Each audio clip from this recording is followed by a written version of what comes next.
The Musgrave ritual, an anomaly which often struck me in the character of my friend Sherlock Holmes, was that although in his methods of thought he was the neatest and most methodical of mankind, and although also he affected a certain quiet primness of dress, he was nonetheless in his personal habits one of the most untidy men that ever drove a fellow lodger to distraction. Not that I am in the least conventional in that respect myself. The rough-and-tumble work in Afghanistan, coming on the top of a natural Bohemianism of disposition, has made me rather more lax than befits a medical man. But with me, there is a limit, and when I find a man who keeps his cigars in the coal-scuttle, his tobacco in the toe end of a Persian slipper, and his unanswered correspondence transfixed by a jackknife into the very centre of his wooden mantelpiece, then I begin to give myself virtuous airs. I have always held, too, that pistol practice should be distinctly an open-air pastime, and when Holmes, in one of his queer humours, would sit in an armchair with his hair trigger and 100 boxer cartridges and proceed to adorn the opposite wall with a patriotic VR done in bullet-pocks, I felt strongly that neither the atmosphere nor the appearance of our room was improved by it. Our chambers were always full of chemicals and of criminal relics which had a way of wandering into unlikely positions and of turning up in the butter dish or in even less desirable places. But his papers were my great crux. He had a horror of destroying documents, especially those which were connected with his past cases. And yet it was only once in every year or two that he would muster energy to docket and arrange them. For as I have mentioned somewhere in these incoherent memoirs, the outbursts of passionate energy when he performed the remarkable feats with which his name is associated were followed by reactions of lethargy, during which he would lie about with his violin and his books, hardly moving save from the sofa to the table. Thus, month after month, his papers accumulated, until every corner of the room was stacked with bundles of manuscript which were on no account to be burned, and which could not be put away save by their owner. One winter's night, as we sat together by the fire, I ventured to suggest to him that, as he had finished pasting extracts into his commonplace book, he might employ the next 2 hours in making our room a little more habitable.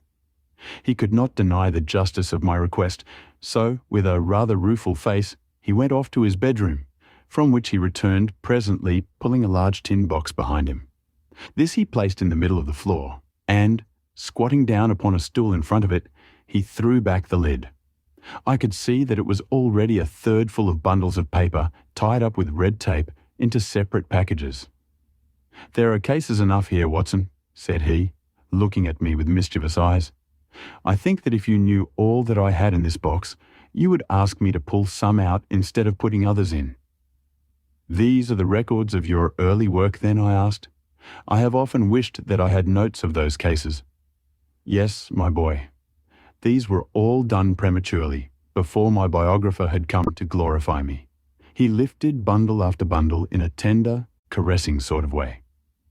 "They are not all successes, Watson," said he, "but there are some pretty little problems among them. Here's the record of the Tarleton murders, and the case of Vanbury, the wine merchant, and the adventure of the old Russian woman, and the singular affair of the aluminium crutch, as well as a full account of Ricoletti of the clubfoot, and his abominable wife. And here, now, this really is something a little recherché." He dived his arm down to the bottom of the chest and brought up a small wooden box with a sliding lid, such as children's toys are kept in. From within he produced a crumpled piece of paper, an old-fashioned brass key, a peg of wood with a ball of string attached to it, and 3 rusty old discs of metal. "Well, my boy, what do you make of this lot?" he asked, smiling at my expression. "It is a curious collection." "Very curious, and the story that hangs round it will strike you as being more curious still." "These relics have a history, then?" "So much so that they are history." "What do you mean by that?" Sherlock Holmes picked them up one by one and laid them along the edge of the table. Then he reseated himself in his chair and looked them over with a gleam of satisfaction in his eyes. "These," said he, "are all that I have left to remind me of the adventure of the Musgrave ritual." I had heard him mention the case more than once, though I had never been able to gather the details. "I should be so glad," said I, "if you would give me an account of it." "And leave the litter as it is?" he cried mischievously. "Your tidiness won't bear much strain after all, Watson, but I should be glad that you should add this case to your annals, for there are points in it which make it quite unique in the criminal records of this or, I believe, of any other country.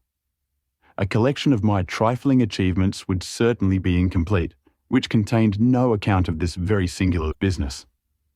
You may remember how the affair of the Gloria Scott, and my conversation with the unhappy man, whose fate I told you of, first turned my attention in the direction of the profession which has become my life's work.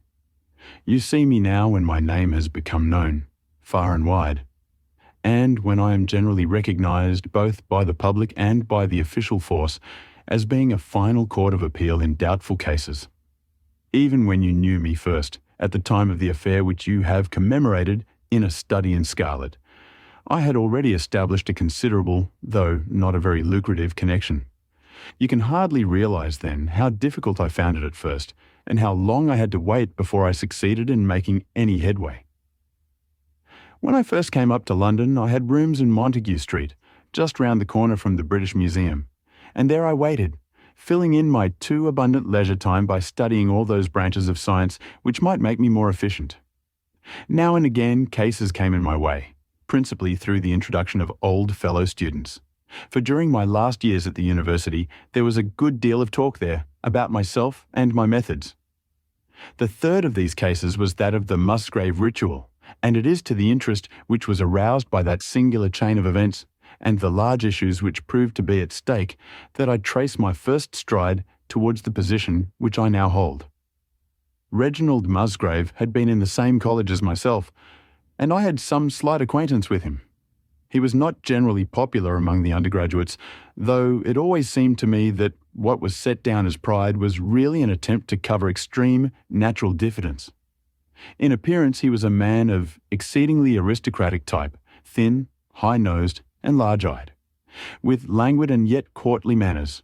He was indeed a scion of one of the very oldest families in the kingdom, though his branch was a cadet one which had separated from the northern Musgraves some time in the 16th century, and had established itself in western Sussex, where the manor house of Hurlstone is perhaps the oldest inhabited building in the county. Something of his birthplace seemed to cling to the man, and I never looked at his pale, keen face, or the poise of his head without associating him with grey archways and mullioned windows and all the venerable wreckage of a feudal keep. Once or twice we drifted into talk, and I can remember that more than once he expressed a keen interest in my methods of observation and inference. For 4 years I had seen nothing of him until one morning he walked into my room in Montague Street. He had changed little, was dressed like a young man of fashion, he was always a bit of a dandy, and preserved the same quiet, suave manner which had formerly distinguished him. "How has all gone with you, Musgrave?" I asked after we had cordially shaken hands. "You probably heard of my poor father's death," said he. "He was carried off about 2 years ago. Since then, I have of course had the Hurlstone estates to manage, and as I am member for my district as well, my life has been a busy one. But I understand, Holmes, that you are turning to practical ends, those powers with which you used to amaze us." "Yes," said I have taken to living by my wits." "I am delighted to hear it, for your advice at present would be exceedingly valuable to me. We have had some very strange doings at Hurlstone, and the police have been able to throw no light upon the matter. It is really the most extraordinary and inexplicable business. You can imagine with what eagerness I listened to him, Watson, for the very chance for which I had been panting during all those months of inaction seemed to have come within my reach. In my inmost heart I believed that I could succeed where others failed, and now I had the opportunity to test myself. "Pray, let me have the details," I cried. Reginald Musgrave sat down opposite to me and lit the cigarette which I had pushed towards him. "You must know," said he, "that though I am a bachelor, I have to keep up a considerable staff of servants at Hurlstone, for it is a rambling old place and takes a good deal of looking after. I preserve too, And in the pheasant months, I usually have a house party so that it would not do to be short-handed. Altogether, there are 8 maids, the cook, the butler, 2 footmen, and a boy. The garden and the stables, of course, have a separate staff. Of these servants, the one who had been longest in our service was Brunton the butler. He was a young schoolmaster out of place when he was first taken up by my father, but he was a man of great energy and character, and he soon became quite invaluable in the household. He was a well-grown, handsome man, with a splendid forehead, and though he has been with us for 20 years, he cannot be more than 40 now. With his personal advantages and his extraordinary gifts, for he can speak several languages and play nearly every musical instrument, it is wonderful that he should have been satisfied so long in such a position. But I suppose that he was comfortable and lacked energy to make any change. The butler of Hurlstone is always a thing that is remembered by all who visit us. But this paragon has one fault. He is a bit of a Don Juan, and you can imagine that for a man like him, it is not a very difficult part to play in a quiet country district. When he was married, it was all right. But since he's been a widower, we have had no end of trouble with him. A few months ago, we were in hopes that he was about to settle down again, for he became engaged to Rachel Howells, our second housemaid. But he has thrown her over since then and taken up with Janet Tregellis, the daughter of the head gamekeeper. Rachel, who is a very good girl, but of an excitable Welsh temperament, had a sharp touch of brain fever, and goes about the house now, or did until yesterday, like a black-eyed shadow of her former self. That was our first drama at Hurlstone, but a second one came to drive it from our minds, and it was prefaced by the disgrace and dismissal of Butler Brunton. This was how it came about. I have said that the man was intelligent, and this very intelligence has caused his ruin, for it seems to have led to an insatiable curiosity about things which did not in the least concern him. I had no idea of the lengths to which this would carry him until the merest accident opened my eyes to it.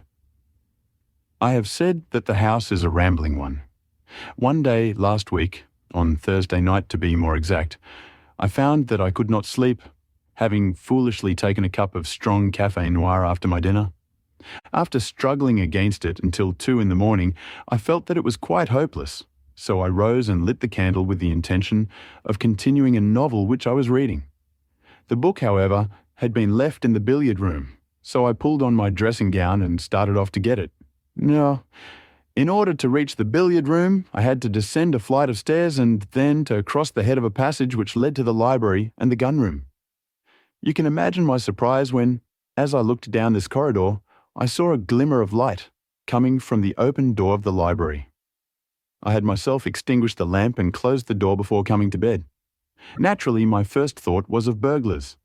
The corridors at Hurlstone have their walls largely decorated with trophies of old weapons. From one of these I picked a battle-axe, and then, leaving my candle behind me, I crept on tiptoe down the passage and peeped in at the open door. Brunton, the butler, was in the library.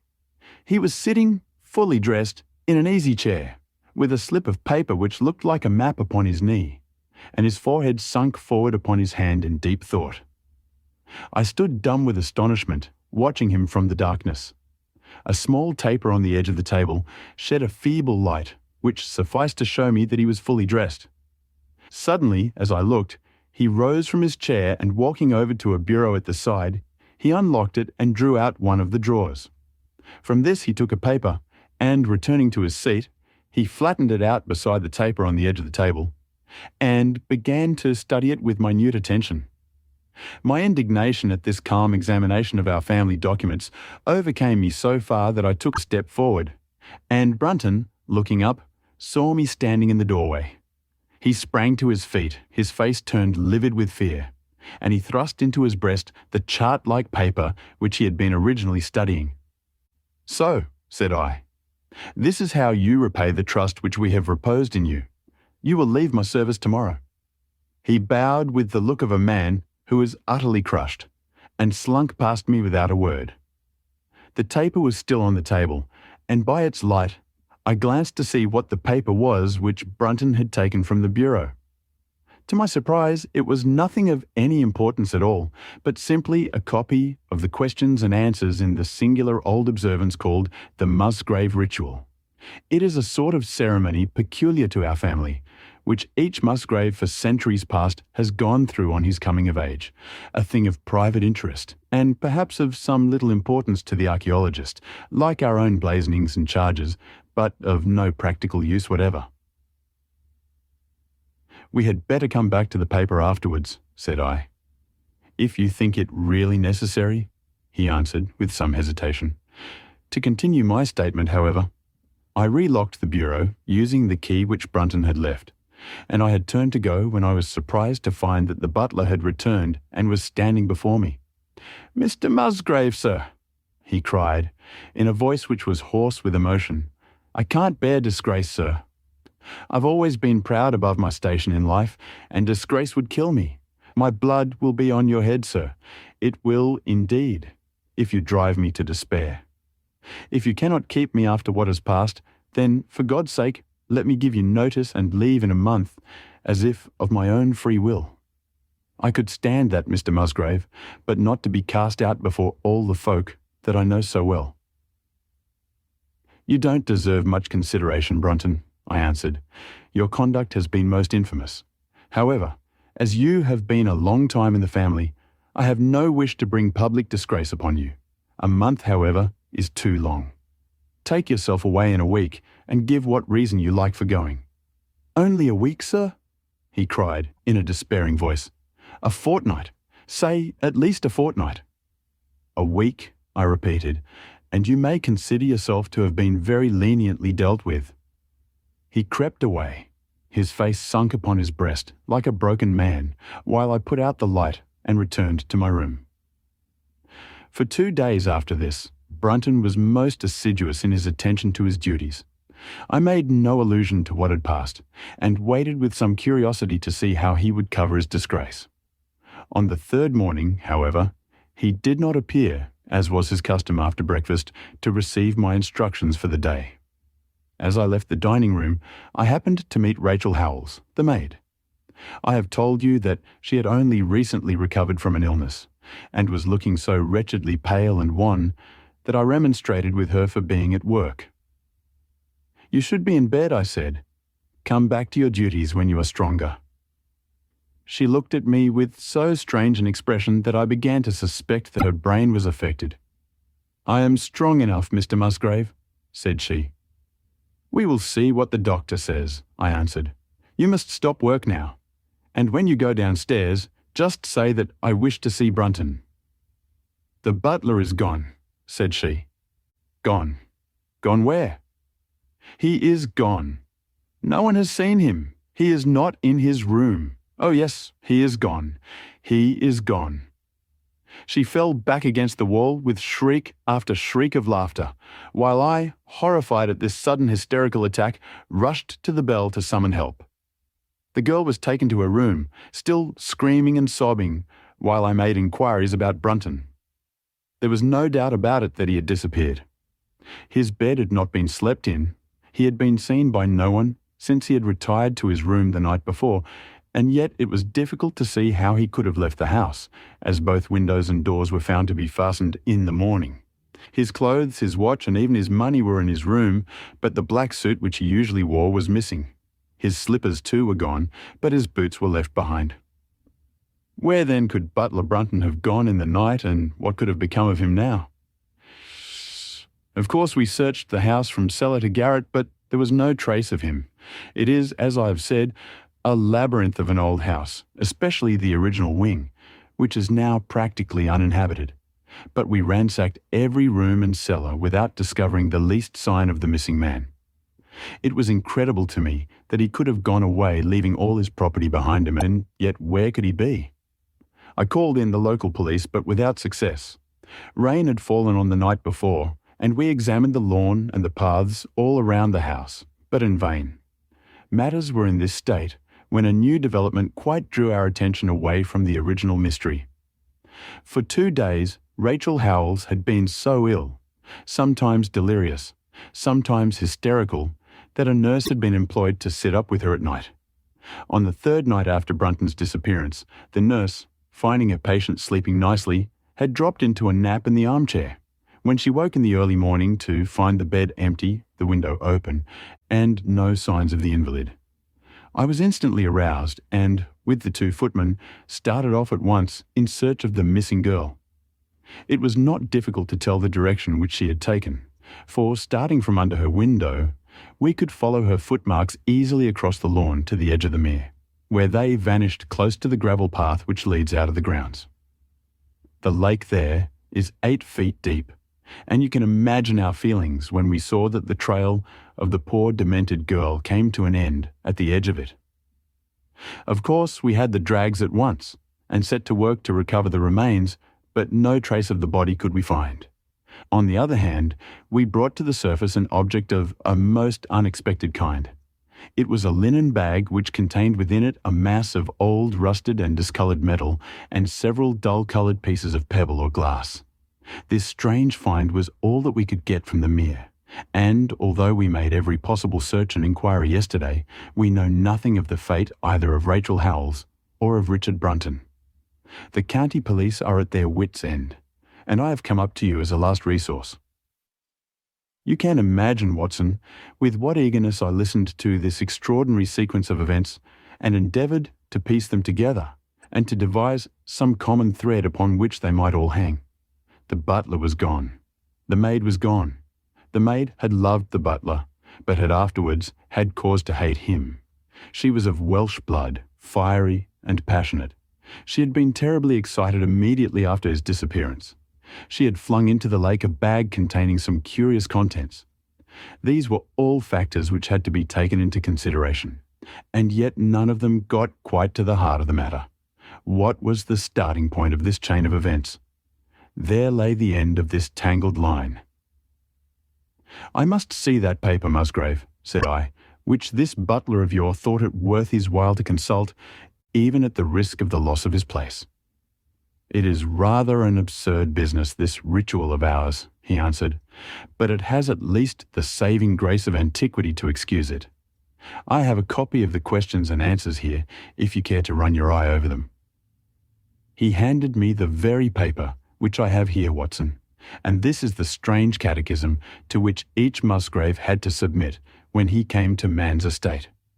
I will read you the questions and answers as they stand. Whose was it? His who is gone. Who shall have it?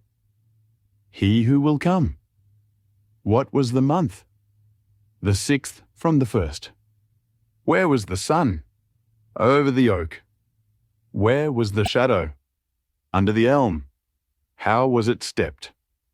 North by 10 and by 10, east by 5 and by 5, south by 2 and by 2, west by 1 and by 1, and so under. What shall we give for it? All that is ours. Why should we give it? For the sake of the trust. The original has no date, but is in the spelling of the middle of the 17th century, remarked Musgrave. I'm afraid, however, that it can be of little help to you in solving this mystery. At least, said I, it gives us another mystery, and one which is even more interesting than the first. It may be that the solution of the one may prove to be the solution of the other. You will excuse me, Musgrave, if I say that your butler appears to me to have been a very clever man, and to have had a clearer insight than 10 generations of his masters. I hardly follow you, said Musgrave. The paper seems to me to be of no practical importance. But to me it seems immensely practical, and I fancy that Brunton took the same view. He had probably seen it before that night on which you caught him. It is very possible. We took no pains to hide it. He simply wished, I should imagine, to refresh his memory upon that last occasion. He had, as I understand, some sort of map or chart which he was comparing with the manuscript, and which he thrust into his pocket when you appeared. That is true. But what could he have to do with this old family custom of ours? And what does this rigmarole mean? I don't think that we should have much difficulty in determining that, said I. With your permission, we will take the first train down to Sussex and go a little more deeply into the matter upon the spot. The same afternoon saw us both at Hurlstone. Possibly you have seen pictures and read descriptions of the famous old building, so I will confine my account of it to saying that it is built in the shape of an L, the long arm being the more modern portion, and the shorter, the ancient nucleus, from which the other had developed. Over the low, heavily linteled door, in the centre of this old part, is chiselled the date 1607. But experts are agreed that the beams and stonework are really much older than this. The enormously thick walls and tiny windows of this part had in the last century driven the family into building the new wing, and the old one was used now as a storehouse and a cellar, when it was used at all. A splendid park with fine old timber surrounds the house, and the lake to which my client had referred lay close to the avenue, about 200 yards from the building. I was already firmly convinced, Watson, that there were not 3 separate mysteries here, but one only, and that if I could read the Musgrave ritual aright, I should hold in my hand the clue which would lead me to the truth concerning both the butler Brunton and the maid Howells. To that then I turned all my energies. Why should this servant be so anxious to master this old formula? Evidently because he saw something in it which had escaped all those generations of country squires, and from which he expected some personal advantage. What was it then, and how had it affected his fate? It was perfectly obvious to me on reading the ritual that the measurements must refer to some spot to which the rest of the document alluded, and that if we could find that spot, we should be in a fair way towards finding what the secret was which the old Musgraves had thought it necessary to embalm in so curious a fashion. There were 2 guides given us to start with, an oak and an elm. As to the oak, there could be no question at all. Right in front of the house, upon the left-hand side of the drive, there stood a patriarch among oaks, one of the most magnificent trees that I have ever seen. "That was there when your ritual was drawn up," said I, as we drove past it. "It was there at the Norman conquest in all probability," he answered. "It has a girth of 23 feet. Here was one of my fixed points secured. "Have you any old elms?" I asked. "There used to be a very old one over yonder, but it was struck by lightning 10 years ago, and we cut down the stump. You can see where it used to be?" "Oh, yes." "There are no other elms?" "No old ones, but plenty of beeches." "I should like to see where it grew." We had driven up in a dog cart, and my client led me away at once, without our entering the house, to the scar on the lawn where the elm had stood. It was nearly midway between the oak and the house. My investigations seemed to be progressing. "I suppose it is impossible to find out how high the elm was?" I asked. "I can give you it at once. It was 64 feet. "How do you come to know it?" I asked in surprise. "When my old tutor used to give me an exercise in trigonometry, it always took the shape of measuring heights. When I was a lad, I worked out every tree and building in the estate. This was an unexpected piece of luck. My data were coming more quickly than I could have reasonably hoped. "Tell me," I asked, "did your butler ever ask you such a question?" Reginald Musgrave looked at me in astonishment. "Now that you call it to my mind," he answered, "Brunton did ask me about the height of the tree some months ago, in connection with some little argument with the groom." This was excellent news, Watson, for it showed me that I was on the right road. I looked up at the sun. It was low in the heavens, and I calculated that in less than an hour it would lie just above the topmost branches of the old oak. One condition mentioned in the ritual would then be fulfilled, and the shadow of the elm must mean the farther end of the shadow, otherwise the trunk would have been chosen as the guide. I had then to find where the far end of the shadow would fall, when the sun was just clear of the oak. That must have been difficult, Holmes, when the elm was no longer there. Well, at least I knew that if Brunton could do it, I could also. Besides, there was no real difficulty.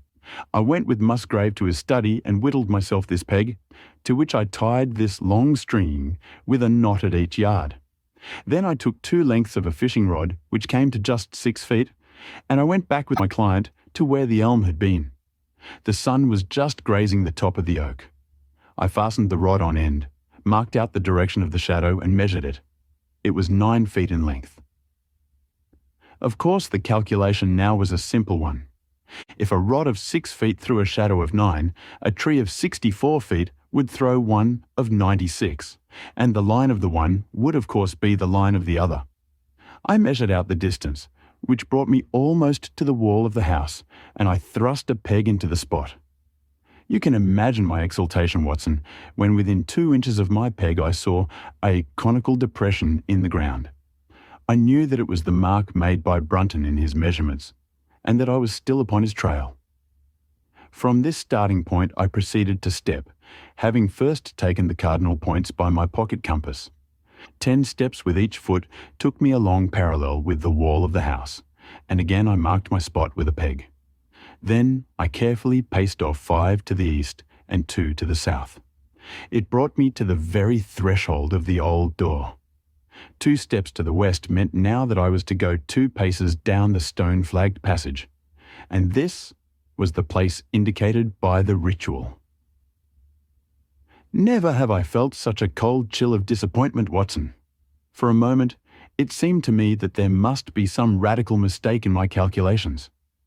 The setting sun shone full upon the passage floor, and I could see that the old, foot-worn grey stones with which it was paved were firmly cemented together, and had certainly not been moved for many a long year.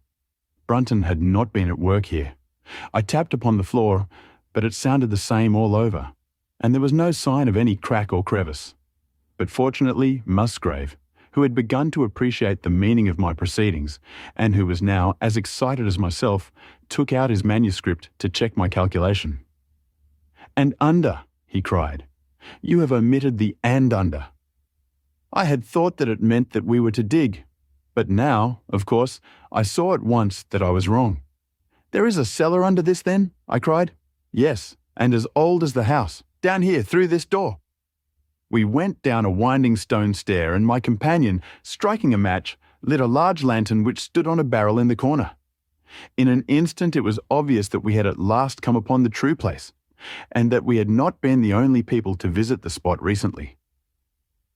It had been used for the storage of wood, but the billets, which had evidently been littered over the floor, were now piled at the sides, so as to leave a clear space in the middle. In this space lay a large and heavy flagstone with a rusted iron ring in the centre, to which a thick shepherd's check muffler was attached. "By Jove," cried my client, "that's Brunton's muffler. I have seen it on him and could swear to it. What has the villain been doing here?" At my suggestion, a couple of the county police were summoned to be present, and I then endeavoured to raise the stone by pulling on the cravat. I could only move it slightly, and it was with the aid of one of the constables that I succeeded at last in carrying it to one side. A black hole yawned beneath into which we all peered, while Musgrave, kneeling at the side, pushed down the lantern. A small chamber about 7 feet deep and 4 feet square lay open to us. At one side of this was a squat, brass-bound wooden box, the lid of which was hinged upwards, with this curious old-fashioned key projecting from the lock. It was furred outside by a thick layer of dust and damp, and worms had eaten through the wood, so that a crop of livid fungi was growing on the inside of it. Several discs of metal, old coins apparently, such as I hold here, were scattered over the bottom of the box, but it contained nothing else. At the moment, however, we had no thought for the old chest, for our eyes were riveted upon that which crouched beside it. It was the figure of a man clad in a suit of black, who squatted down upon his hams with his forehead sunk upon the edge of the box, and his 2 arms thrown out on each side of it. The attitude had drawn all the stagnant blood to the face, and no man could have recognized that distorted liver-coloured countenance. But his height, his dress, and his hair were all sufficient to show my client, when we had drawn the body up, that it was indeed his missing butler. He had been dead some days, but there was no wound or bruise upon his person to show how he had met his dreadful end. When his body had been carried from the cellar, we found ourselves still confronted with a problem which was almost as formidable as that with which we had started. I confess that so far, Watson, I had been disappointed in my investigation. I had reckoned upon solving the matter when once I had found the place referred to in the ritual. But now I was there, and was apparently as far as ever from knowing what it was which the family had concealed with such elaborate precautions. It is true that I had thrown a light upon the fate of Brunton, but now I had to ascertain how that fate had come upon him, and what part had been played in the matter by the woman who had disappeared. I sat down upon a keg in the corner, and thought the whole matter carefully over. You know my methods in such cases, Watson. I put myself in the man's place, and, having first gauged his intelligence, I try to imagine how I should myself have proceeded under the same circumstances. In this case, the matter was simplified by Brunton's intelligence being quite first-rate, so that it was unnecessary to make any allowance for the personal equation, as the astronomers have dubbed it. He knew that something valuable was concealed. He had spotted the place. He found that the stone which covered it was just too heavy for a man to move unaided. What would he do next? He could not get help from outside, even if he had someone whom he could trust, without the unbarring of doors and considerable risk of detection. It was better, if he could, to have his helpmate inside the house. But whom could he ask? This girl had been devoted to him. A man always finds it hard to realize that he may have finally lost a woman's love, however badly he may have treated her. He would try by a few attentions to make his peace with the girl Howells, and then would engage her as his accomplice. Together they would come at night to the cellar, and their united force would suffice to raise the stone. So far I could follow their actions as if I had actually seen them. But for two of them, and one a woman, it must have been heavy work, the raising of that stone. A burly Sussex policeman and I had found it no light job. What would they do to assist them? Probably what I should have done myself. I rose and examined carefully the different billets of wood which were scattered round the floor. Almost at once I came upon what I expected. One piece, about 3 feet in length, had a very marked indentation at one end, while several were flattened at the sides as if they had been compressed by some considerable weight. Evidently, as they had dragged the stone up, they had thrust the chunks of wood into the chink, until at last, when the opening was large enough to crawl through, they would hold it open by a billet placed lengthwise, which might very well become indented at the lower end, since the whole weight of the stone would press it down onto the edge of this other slab. So far, I was still on safe ground. And now, how was I to proceed to reconstruct this midnight drama? Clearly, only one could fit into the hole, and that one was Brunton. The girl must have waited above. Brunton then unlocked the box, handed up the contents presumably, since they were not to be found, and then what happened? What smouldering fire of vengeance had suddenly sprung into flame in this passionate Celtic woman's soul when she saw the man who had wronged her, perhaps, far more than we suspected, in her power? Was it a chance that the wood had slipped, and that the stone had shut Brunton into what had become his sepulchre? Had she only been guilty of silence as to his fate? Or had some sudden blow from her hand dashed the support away and sent the slab crashing down into its place? Be that as it might, I seemed to see that woman's figure still clutching at her treasure trove and flying wildly up the winding stair, with her ears ringing perhaps with the muffled screams from behind her, and with the drumming of frenzied hands against the slab of stone which was choking her faithless lover's life out. Here was the secret of her blanched face, her shaken nerves, her peals of hysterical laughter on the next morning. But what had been in the box? What had she done with that? Of course, it must have been the old metal and pebbles which my client had dragged from the mere. She had thrown them in there at the first opportunity to remove the last trace of her crime. For 20 minutes I had sat motionless, thinking the matter out. Musgrave still stood with a very pale face, swinging his lantern and peering down into the hole.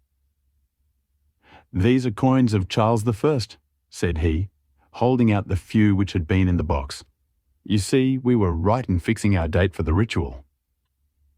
"We may find something else of Charles I," I cried, as the probable meaning of the first two questions of the ritual broke suddenly upon me. "Let me see the contents of the bag, which you fished from the mere." We ascended to his study, and he laid the debris before me. I could understand his regarding it as of small importance when I looked at it, for the metal was almost black, and the stones lustreless and dull. I rubbed one of them on my sleeve, however, and it glowed afterwards like a spark in the dark hollow of my hand. The metalwork was in the form of a double ring, but it had been bent and twisted out of its original shape. "You must bear in mind," said I, "that the royal party made head in England even after the death of the king, and that when they at last fled they probably left many of their most precious possessions buried behind them, with the intention of returning for them in more peaceful times. My ancestor, Sir Ralph Musgrave, was a prominent cavalier and the right-hand man of Charles II in his wanderings," said my friend. "Ah, indeed," I answered. "Well now, I think that really should give us the last link that we wanted. I must congratulate you on coming into the possession, though in rather a tragic manner, of a relic which is of great intrinsic value, but of even greater importance as an historical curiosity." "What is it then?" he gasped in astonishment. "It is nothing less than the ancient crown of the kings of England." "The crown!" "Precisely. Consider what the ritual says. How does it run? Whose was it?" "His who is gone." "That was after the execution of Charles. Then, who shall have it?" "He who will come." "That was Charles II, whose advent was already foreseen. There can, I think, be no doubt that this battered and shapeless diadem once encircled the brows of the royal Stuarts." "And how came it in the pond?" "Ah, that is a question that will take some time to answer." And with that I sketched out to him the whole long chain of surmise and of proof which I had constructed. The twilight had closed in, and the moon was shining brightly in the sky before my narrative was finished. "And how was it then that Charles did not get his crown when he returned?" asked Musgrave, pushing back the relic into its linen bag. "Ah, there you lay your finger upon the one point which we shall probably never be able to clear up. It is likely that the Musgrave who held the secret died in the interval, and by some oversight left this guide to his descendant without explaining the meaning of it.